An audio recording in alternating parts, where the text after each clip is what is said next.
সকলোৱে দলে দলে যায় যাতে গুৱাহাটীত উপস্থিত হয়, আমাক যি দিহা পৰামৰ্শ আপোনালোকৰ যি সহায় দিব লাগে আমাক সহায় সহযোগ কৰক, তেতিয়াহে আমি আপোনালোকৰ কাম আগুৱাই যাব পাৰিম।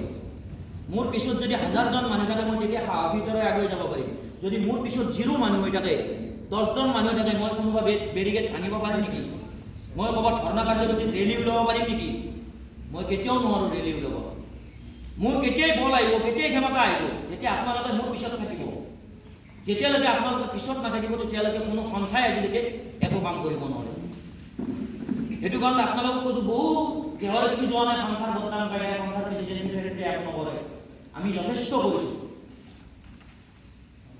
অসমত কোনো ইতিহাসত ৰেকৰ্ড নাই যে 9000 টকা পাই বাই ডাবলতকৈ ডাবল দৰমহা 23000 টকা দিব বুলি।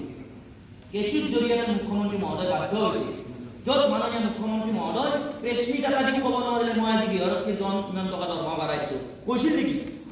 নাই কোৱা। কোৰ্টৰ অৰ্ডাৰ কাৰণে তেওঁ ক'ব নোৱাৰিলে, তেওঁ দিব নোৱাৰিলে। সেইটো কাৰণে মই আপোনালোকক অনুৰোধ কৰিছোঁ, আমি আইনী প্ৰক্ৰিয়াৰো যুঁজিম আৰু আন্দোলনৰ প্ৰক্ৰিয়াৰো যুঁজিব লাগে। যে আপোনালোকক বেছি দীঘলীয়া নকৰোঁ, সময়ো চাওক, যিহেতু আপোনালোকৰ কমিটি গঠন কৰোঁতে বহু সময় গুচি গ'ল। আপোনালোকক এটাই অনুৰোধ, আগন্তুক দিনত যাতে দলে বলে যায় আৰু আমাক যাতে সফল গৃহৰক্ষীজন সকলোকে যাতে আমি কৰিব পাৰোঁ, সকলোৱে যাতে নিজৰ ল'ৰা ছোৱালীক কৰিব পাৰে যে আমাৰ চাকৰিটো মাক বা আমাৰ চাকৰিটো বাপা হ'ল দিয়ক।